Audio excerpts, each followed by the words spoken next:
Good morning, everybody.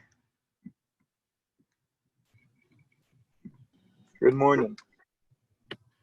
How are we? Well saw, dude. Not much, Jared. Aaron, good to see you. Okay. Am I recording today? Okay.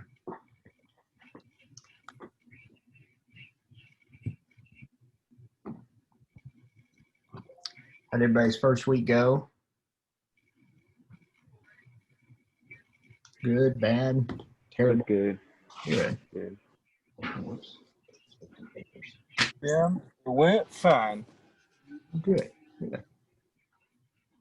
We made it today. Looks like Claire's going to be there teaching us on the whiteboard. I'm actually in the architecture studio, so this is a cork board right here. Fancy, fancy.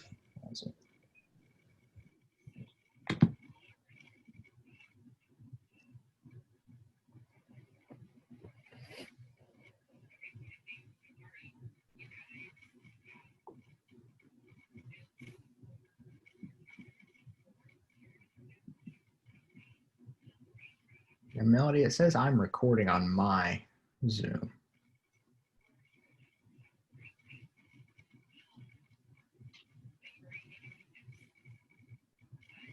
You're muted. It was the 12:30 that didn't record. This one recorded fine. Oh, okay. So.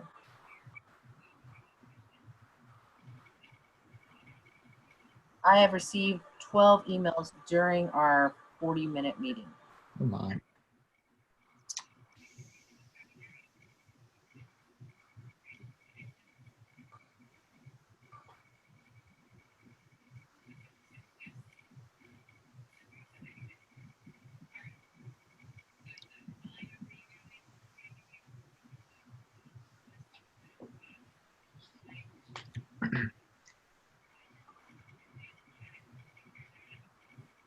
Are we still gonna have like Zoom classes and stuff on Monday, even though it's Labor Day? No. Okay.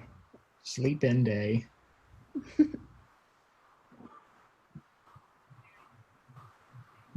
like sleep until 6 o'clock.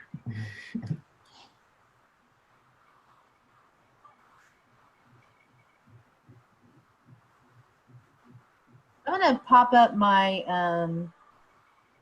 PowerPoint, but I'm having some problems with it, so I might have to exit out and come back in.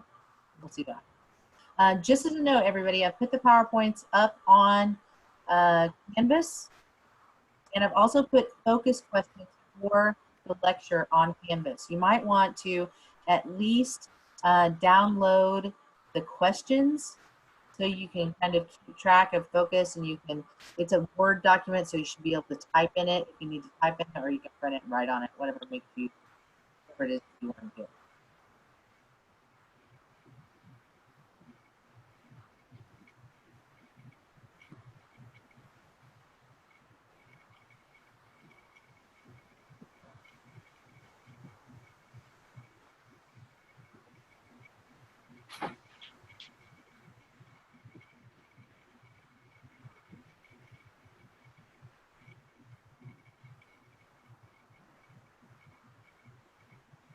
For some reason my PowerPoint is hiding. I'm not sure what's going on there.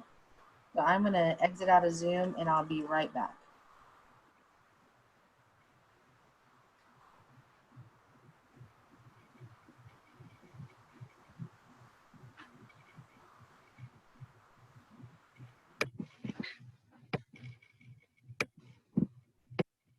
Yes, you probably should start reading one of those books. We'll get the rubric up soon, so you'll know what to write. So not to worry about it.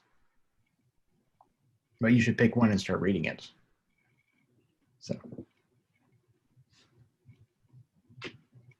both good books. Highly suggest them.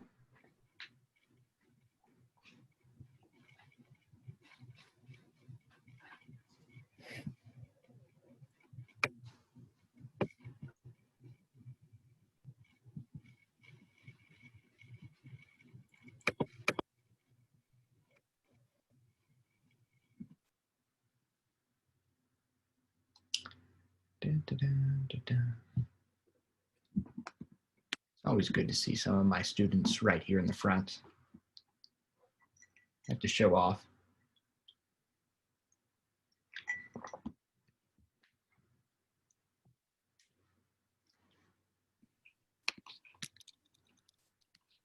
Does anybody have any questions? I have one actually. So I didn't know that that Canvas, like I thought there would be like announcements or like reminders posted to Canvas about the book work, and I didn't realize that till this morning. And I was wondering, is there like any exemption, like not exemptions, but like extensions that we could get for You that kind of stuff? talk to your TA after class. Usually no. Make sure to check the syllabus because the syllabus has all due dates. So Yeah, that's something that I've been like trying to get used to because that apparently, I thought again Canvas has been like messing up my other classes too, and I'm just like wondering how many classes it messed up for me. what I do is I always print off the syllabus for every class because I take classes too, and I have due dates like, okay, here's what I need and all that kind of stuff. So So I'm probably gonna do that and then like highlight the due dates so I can like I hadn't thought of that. there's a whole column of due dates, so you know exactly when everything's due. So Mhm. it's very it's a good advice.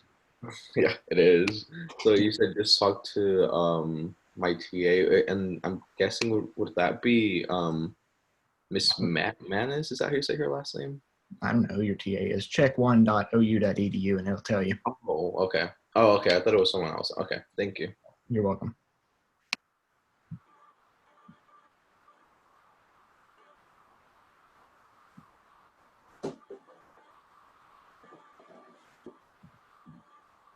So are we turning in these lecture questions like after, or are they more for like personal like note taking?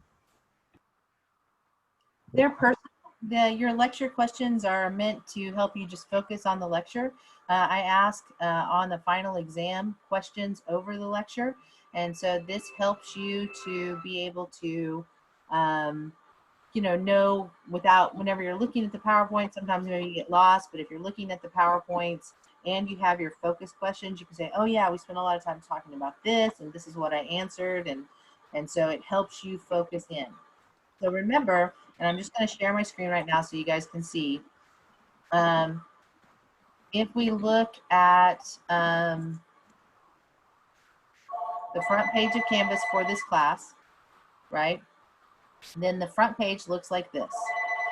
And so when you go to different things, first of all, if we look at the modules are right here. And so you click on modules. I'm clicking on modules, there we go. And you can access and register for Cengage. This is how you do your Cengage assignments. Your first 2 chapters are due by noon today. So I looked at this at 9 o'clock this morning. That's why I sent out that email as a reminder. And at that time, over 240 of you had registered for Cengage. So that's great, right? I think there are maybe 6 of you who had not yet done that. You have to do that. But as I went through the roster, I could see that there were still about 30 of you who had not completed even one of those assignments. Those are due by noon. And so that's when they're due, and that's when you have to do them. And so if you'll look here, I kind of closed my week 1 module just because that way I can see where I was. But week 1 module has all the readings from week 1. But it also has the lecture notes, the PowerPoint from 24 and 26, and also the questions, and then the Zoom meeting from Wednesday of last week. So I'm going to close that up again so that it's not here, because we're here on week 2. And so I've given you a link to the Federalist papers. You do not have to read all the Federalist papers. That is for your edification, right? But Federalist 10 and 51, you do have to read. That's part of the reading for this week. And I have given you a summary and analysis of Federalist 10 and summary analysis of Federalist 51. You should always read before class. That's important. We also have the speech of Patrick Henry opposing constitutional ratification and Federalist 1. Those 2 are for Wednesday. Okay. And we have a link to the U.S. Constitution. You absolutely have to read that before you get your lab on Friday. And then chapter 2 and 3 workbook, just because they're together, are there. I think that just because they got, I'm putting 3 down here, or theoretically I'm putting 3 down there where it's supposed to go. There you go. Well, it doesn't want to go. I will fix it later. But chapter 2 and 3 are there together just because they got uploaded together. But chapter 2 is due in lab this week. And then I have today's lecture right here and the questions for the forum. These are what are going to help you focus. You do not have to turn them in. They're for your own edification. They're to help you study, right? They're to help you study for the exam. Hey, these are questions that she might ask as an essay or a short answer or a multiple choice question on the exam over the lectures. And so you can look at that. So, but if I click on the lecture notes for today, you guys should also be able to see that right here. It'll open up in Canvas. You can follow along like that, or you can put it up. I'm actually going to do this today because for some reason my PowerPoint is opening as a thumbnail and it will not open up any further, I think just to mess with me for today, right? And so you guys are worried that technology only messes with you. That's absolutely not true. Right? It messes with all of us. We have to be resilient, right? And continue to try, and that will solve these problems. So our poll question, and this is another reminder, remember that you need to have your phone have a download of the Cengage app. This is great for a lot of reasons. One, it'll have the book on it. It has some flashcards and things like that to help you study, and it's really useful. But we take polls and we also take attendance during class. And so to give it a little try right now, we're going to do, actually, we're going to wait about 5 minutes. That way you have time to get your phone ready and all that. And then I'll ask Eric to take attendance in about 5 minutes. So one of the things is this: after you have downloaded the Cengage app and you have enrolled, or not enrolled, but use the same registration that you used. So use your OU email, right? The same registration you used for Cengage. Then I would close it and then I would open it back up. Okay. And at the top, there is an attendance tab, a poll tab, all that sort of stuff. And we're going to take attendance in about 5 minutes. But for our poll last week, this is over both of my classes about what the average was. About half the class said the most important thing is freedom of belief, speech, press, association, and access to government. I really want you to remember this. I really want you to remember this when you're forming your constitutions in lab this week, when you're forming your government. I want you to think about liberty. I also want you to think about, oh, and that's, I have that reversed. It should be equality of persons is 31% and rule of law is 18%. I mixed it up. I apologize. And then I want you to remember that these are keys to democratic republics. All right. So let's talk a little bit about the framers' philosophical views.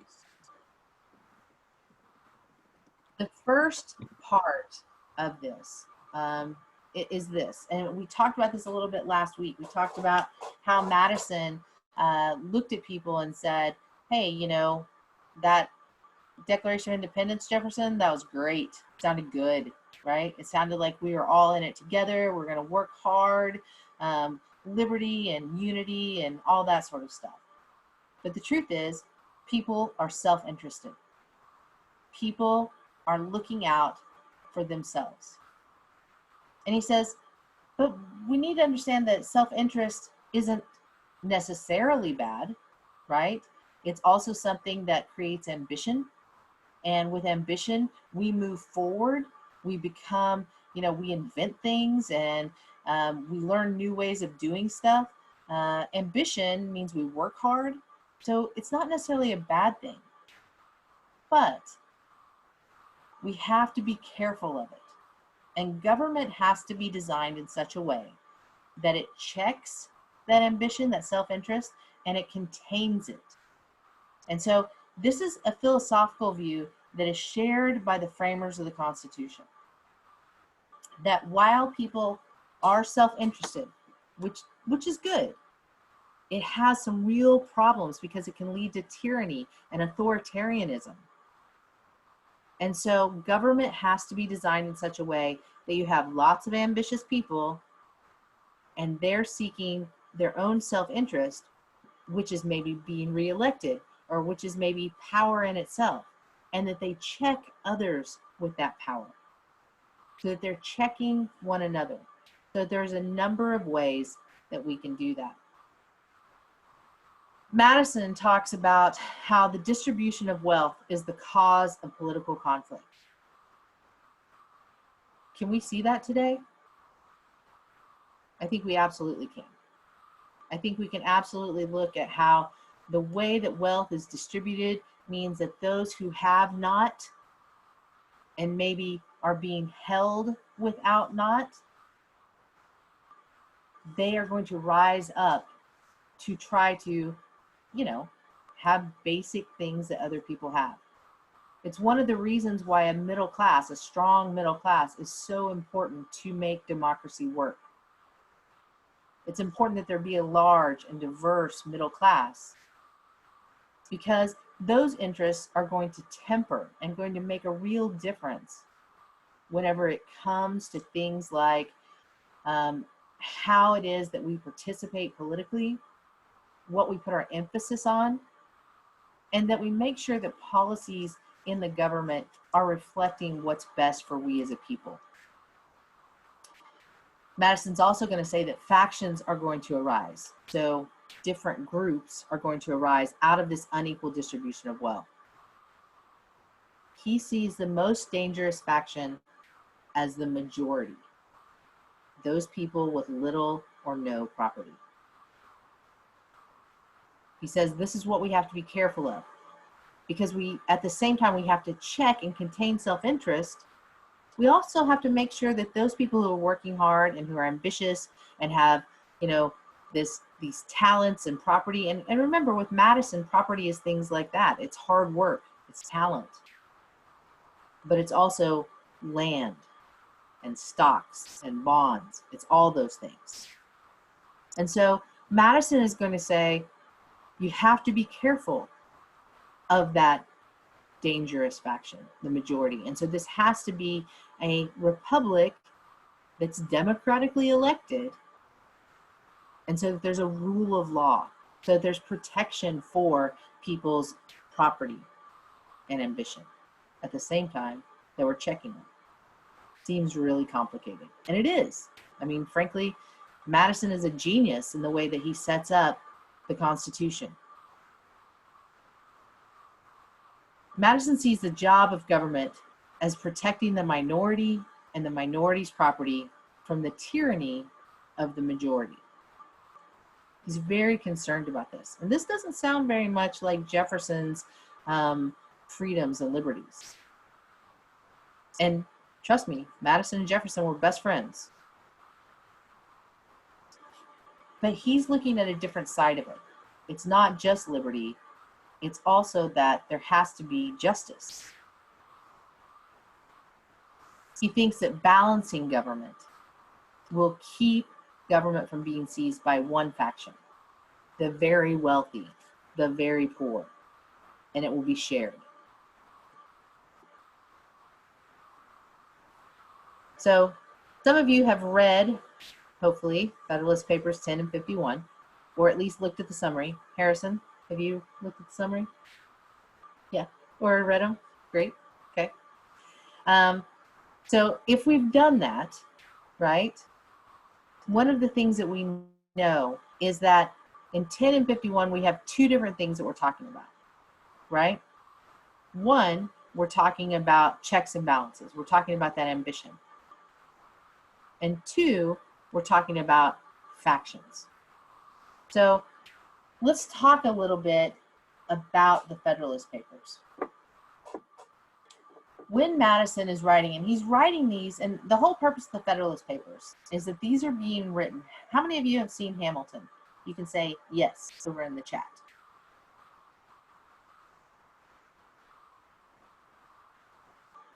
Okay, the Federalist Papers are discussed in Hamilton, right?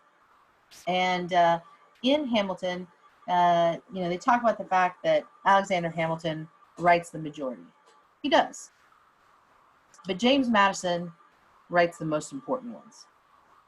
And 10 and 51 are absolutely fundamental to our understanding of how our government is supposed to work. So whenever he talks about in Federalist number 10, he's writing a letter to the people of New York, getting them to ratify the Constitution. And he says checks and balances are very important. It's critical that we do this. And the reason it's important is this: because men are not angels. If men were angels, there would be no need for government. What's he saying there? Any thoughts? You guys can unmute and tell me. If men were angels, there'd be no need for government. Basically, that like we're prone to making mistakes, and so like although everyone might have good intentions, like someone just said corruption might happen. So it's important to have a government that can like check that if need be. Okay, so even if we're going to say, hey, look, people are basically good, even if that's a position we're taking, then we still say people make mistakes and corruption happens and people slide down paths, right? What else? We were also talking about like how people are after their own self-interest. So like if other people are after their own self-interest in government, then that would be a bad thing. And other people will be trying to rise up to have their own power in government as well. Absolutely. Absolutely right. So when we talk about this, when we talk about if men were angels, there'd be no need for government, we're also saying, hey, look, if we all believed in all these, the good for us all, if we made no mistakes, then we wouldn't have to have government laws. One of my favorite examples of this is a four-way stop. You know, there are rules for a four-way stop or a four-way intersection, that don't have stop signs. Okay, so what are the rules? Can anybody tell me the rules? If four of you come up to a stop sign at about the same time, what's the rule? The one who gets there first goes. Right. Okay, so not a stop sign, an intersection. So you're supposed to slow down to the intersection. That's number one. The one who gets there first goes, and then the person on their right, and the person on their right, and the person on their right. So do we really need stop signs? People are going to slow down when they get to an intersection, and the first one there is going to go, right? Eric, you have a thought? Last Friday, the power went out in downtown Edmond, and I'm on the police chief and city manager's case because the lights went out and there was no blinking red lights, and people were crashing into each other, and they had 5 wrecks because people would not stop. So, prime example that people don't know what to do if the government, the lights, aren't telling them what to do. It's a great point. So part of this is we don't behave like angels, even in some basic things, like even in basic, who gets the right of way at an intersection. And so we have stoplights or stop signs, right? That's why we have them. And so Madison is saying, hey, look, that's not how people behave. They're self-interested, they make mistakes, and they just don't always look out for everyone else. And so we have to have a system that checks itself. And so we have a Congress that can do what? How can it check the executive or check the courts? In what ways can Congress do that? It's the number one organ of government. Checks and balances. Sure, but what's an example of a check and balance? Like if the judicial system does something that maybe the executive branch doesn't necessarily agree with, they can do something about it. I'm not fully sure how it works, but like I know what checks and balances is. Like an example is like the president's ability to veto. Okay, the president can veto laws passed by Congress, but can Congress override that veto? Yes, 2/3 majority. Okay, 2/3 of both houses, and they can override that veto. So that's another check. If we talk about the courts itself, the courts are established by Congress. And so there's, absolutely constitutionally created a constitutionally created Supreme Court. But then it says, and what inferior courts Congress chooses to create. With what jurisdiction that isn't specifically given right here that Congress chooses to create. If the president nominates someone to the court, the Senate has to approve. Okay, so if the president passes an executive order that Congress says nope, that should not be in place, then they can override it.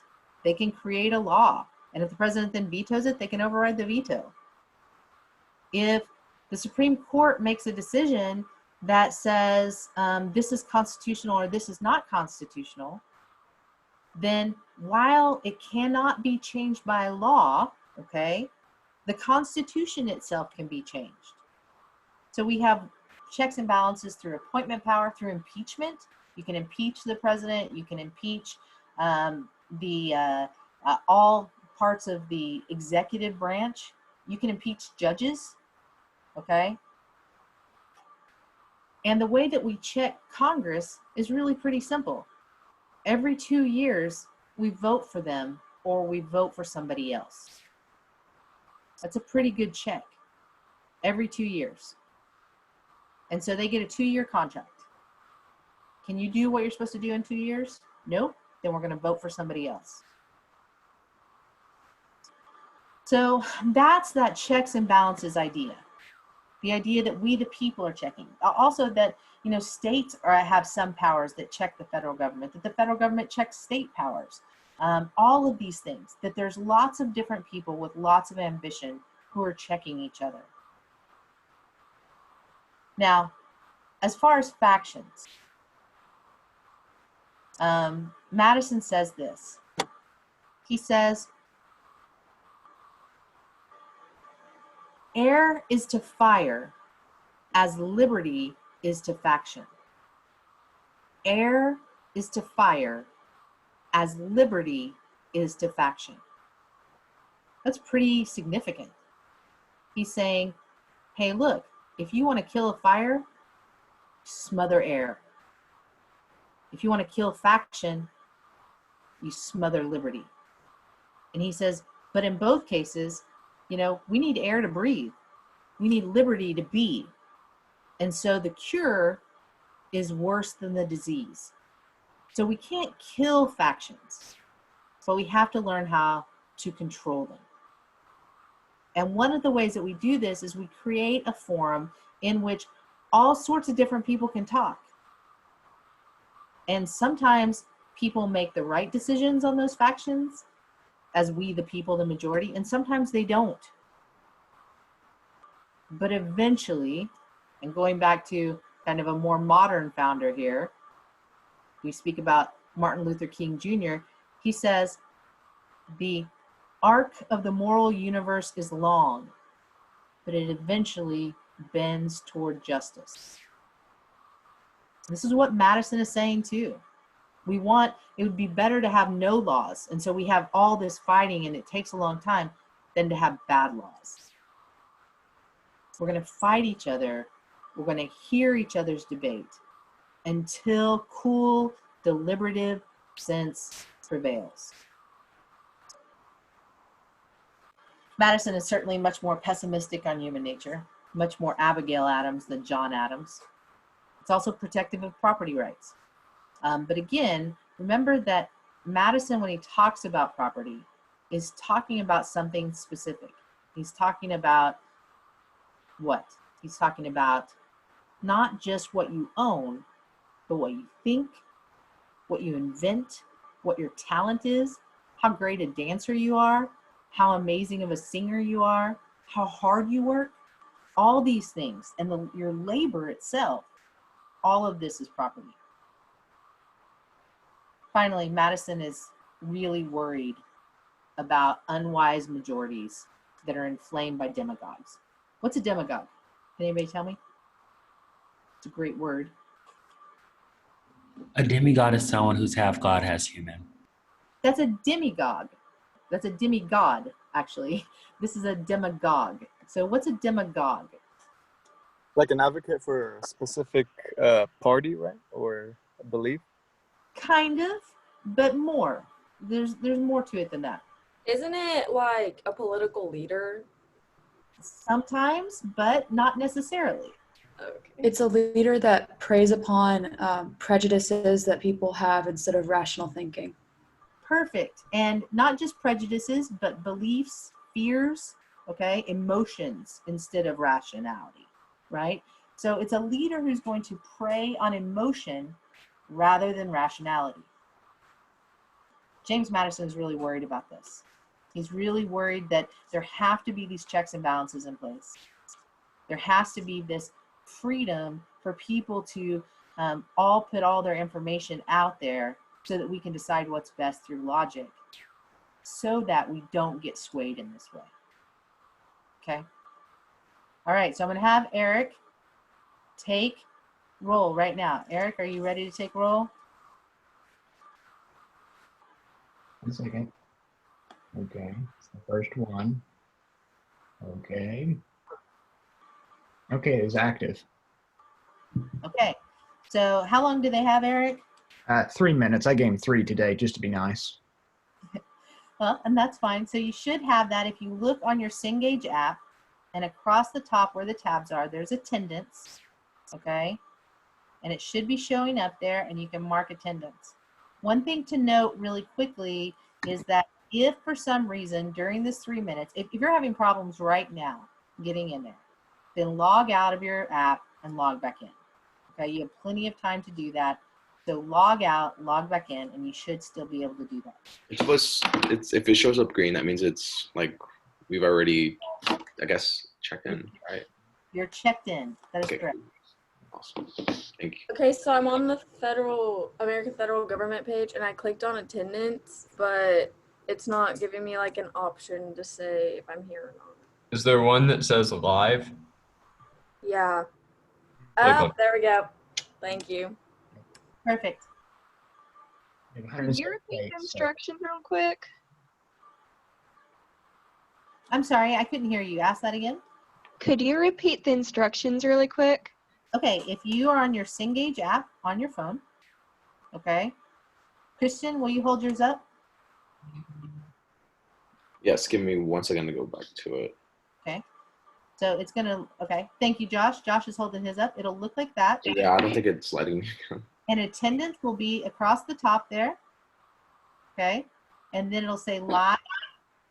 And you'll check in. And you'll have attendance. Yeah, and it'll be like a dot that you just like press on the screen and it'll turn green. Okay. 198. Oh, no, you cannot do it on the computer. You have to do it on your phone. How many assignments do we have due today?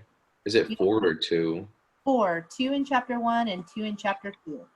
Okay, thank you. All right. So let's get back to it. Okay. I'm not even kidding. My phone decided to do an automatic update, and it won't let me open this Cengage. Okay. Ian, at the end of class, if you haven't gotten in there on time, then at the end of class, I'm going to do a call for those who were here but couldn't register, and we can fix it. All right. Thank you. I'm sorry. It's okay. Eric, did you have something? I was going to say, or you could just send me a little private chat down there on that it missed.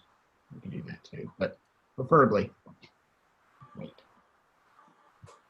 Okay. All right. So the first way that we create checks and balances is through separation of powers: legislative, executive, judicial. Okay. So that means that we're going to separate out the different functions of government. Legislative means making law. That's the job of the legislature. It's the #1 branch. It's Article 1 of the Constitution. That's what the framers thought was most important, making law. So the legislature, the legislative, that's Congress. It's divided even further into 2 branches. We have the House and the Senate. The House represents people. The Senate represents states. Okay? because we have a federal system. So that means that the House and the Senate often behave very differently because of who they are representing. The House, your House member, is going to be someone who represents your district, okay? It's going to be a small number of people. Somewhere, I think Wyoming has the smallest with a little over 500,000 people. They have a large one for the whole state. But mostly, it's an average of around 750,000 people. Seems like a lot, but that person is your representative. Their job is to represent you. And your job is to, you know, see if they're doing that. And if they're not, vote against them. And if they are, vote for them. Okay? So that is your closest representative. This is the person who most represents you. Now, at the state level, there are 2 senators for every state. And so that means that the state of Oklahoma is represented by 2, Wyoming, which has 500,000 people, are represented by 2, and California, which has, I think, something like 30 million. 30 million people, is represented by 2 senators. So Oklahoma with 3 million, California with 30 million, Wyoming with 500,000.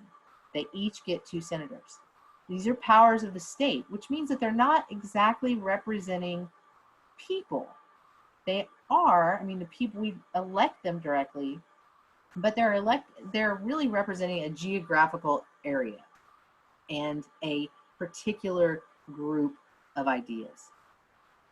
The executive is elected by the Electoral College.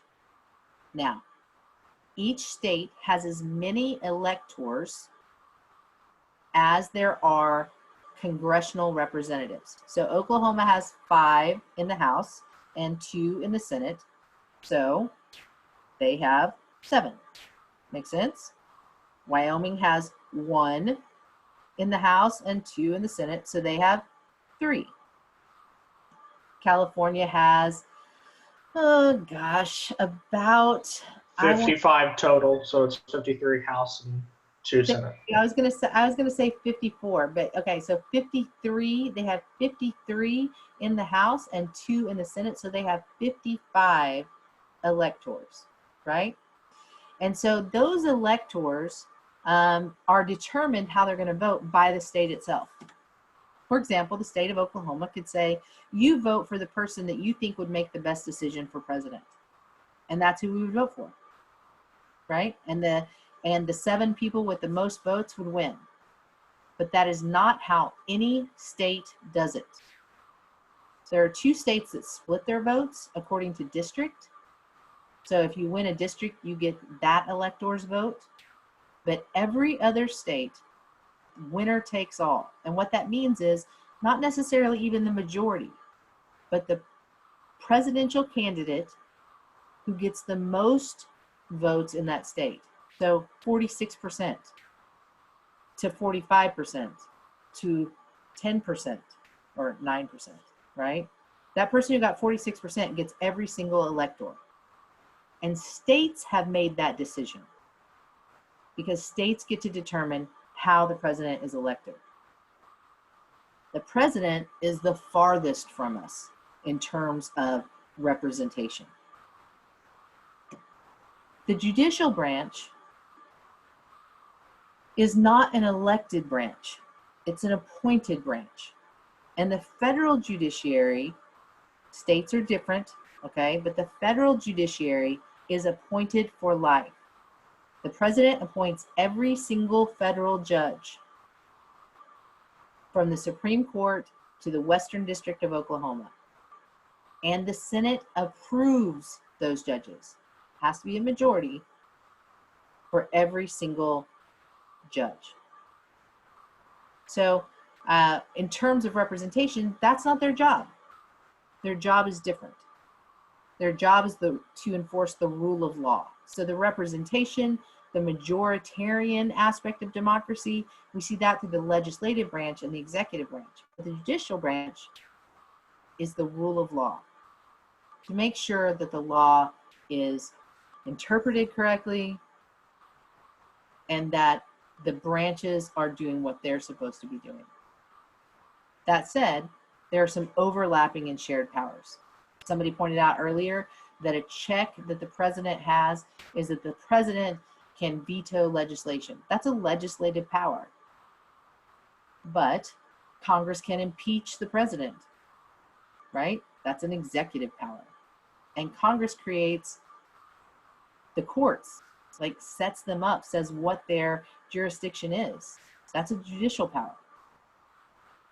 Government is going to be limited by ambition, by all these divisions, right? And by these checks. If the different parts of government do not check each other, if that stops working, then democracy is not doing what it's supposed to do. Then the republic is not functioning as it was meant to function.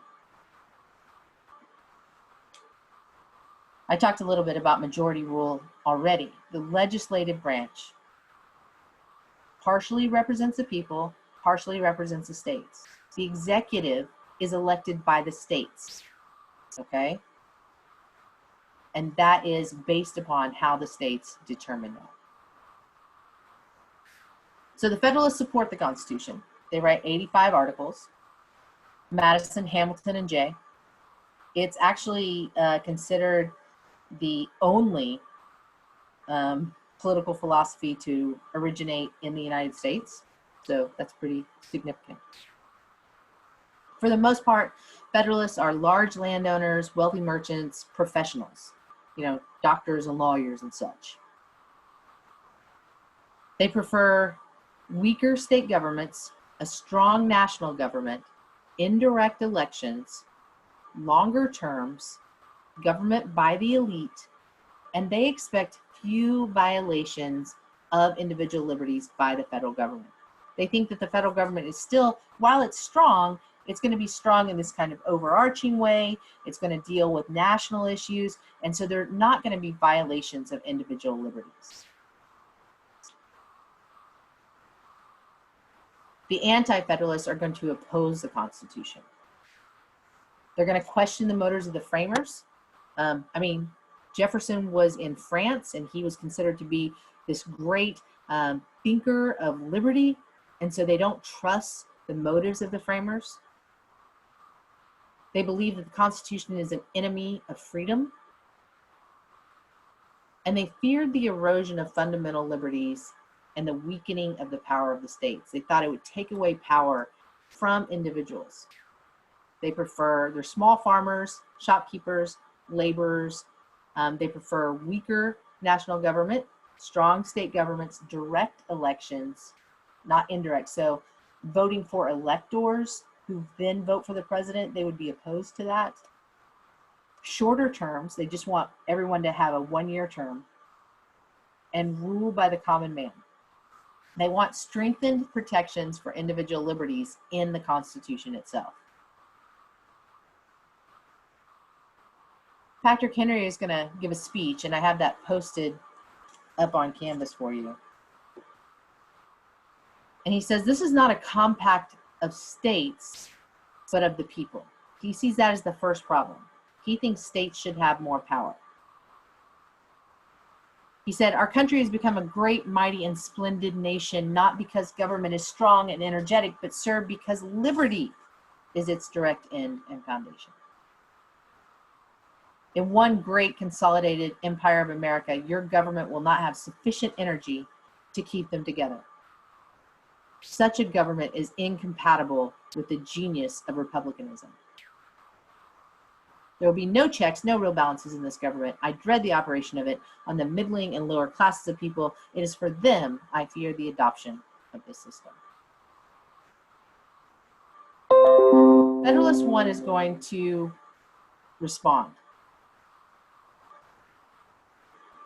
And they get pretty personal. And understand that James Madison, one of the reasons he got upset about what was going on under the Articles of Confederation was exactly this.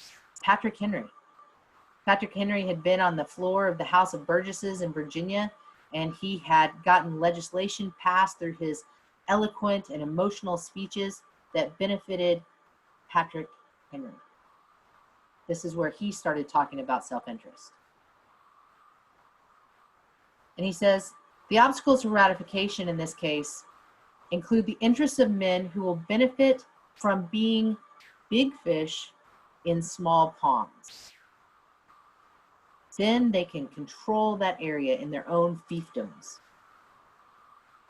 In politics, as in religion, it is equally absurd to aim at making proselytes by fire and sword. Heresies in either can rarely be cured by persecution. Saying, hey, look, let's use some logic here. That's not how you convert people to democracy. Of those men who have overturned the liberties of republics, the greatest number have begun their career by paying an obsequious court to the people, commencing demagogues, right? That's a word we know today. You should write that in your notes. And ending tyrants. This is something to beware of. In terms of individual rights, the framers of the Constitution said, hey, there's no need for explicit protection. The checks and balances would do that. Plus, the states will protect their own people, and those are already in their Constitution. But there are some rights that are protected in the body of the Constitution before we get to the Bill of Rights. And that's a writ of habeas corpus. Can anybody tell me what a writ of habeas corpus is? You can't be thrown in jail without due process. Like, they can't just throw you away and lock the key away. That's right. You have the right to see a judge. So bring the body forth is actually what it means, habeas corpus. Okay?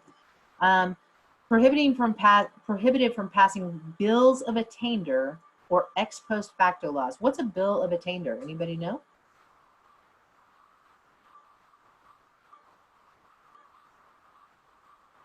I think Judge Dredd has been made twice as a movie.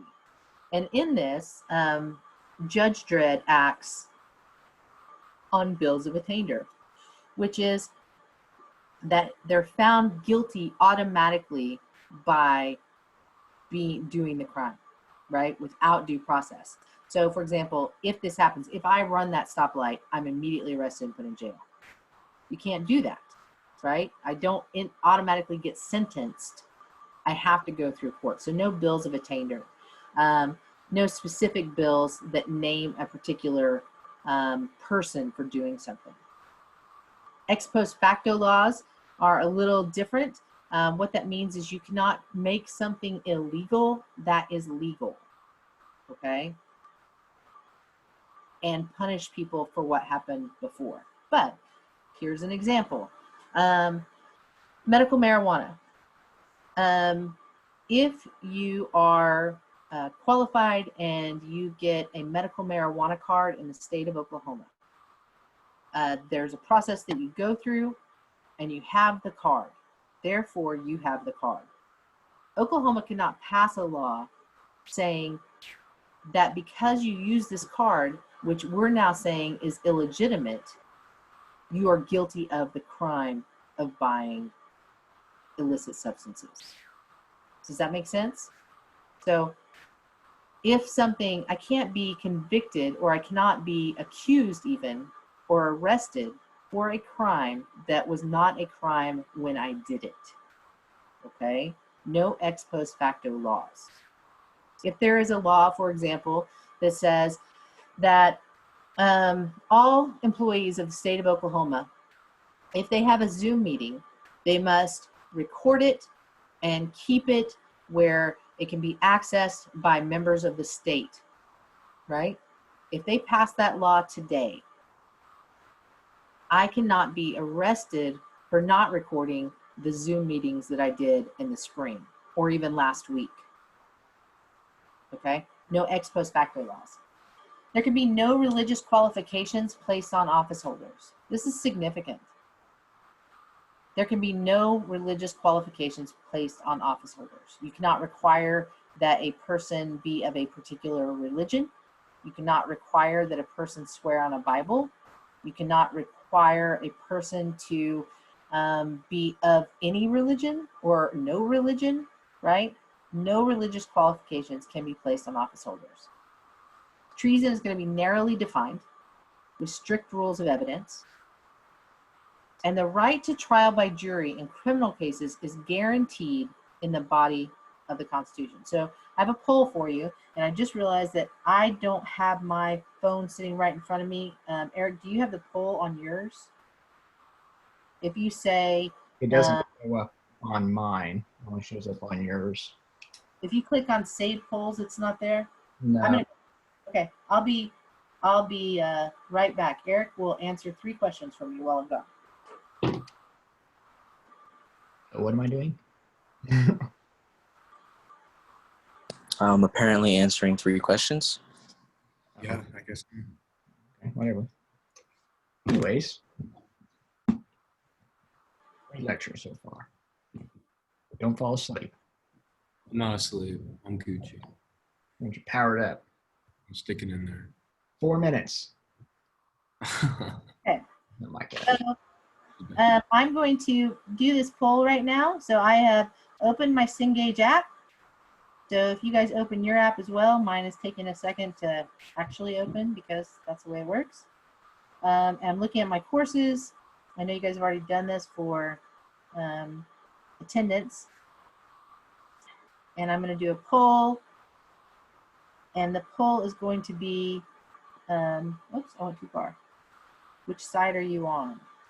So,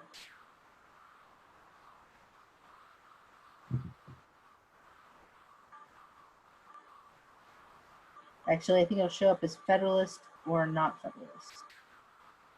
Fed or anti is what it shows up as. Okay.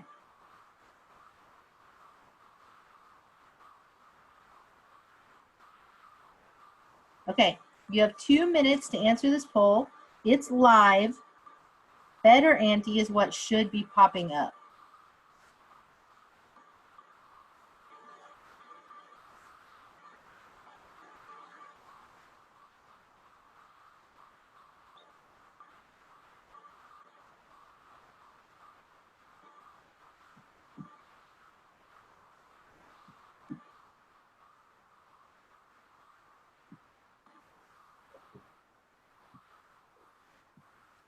This may be like totally a dumb question, but like kind of back on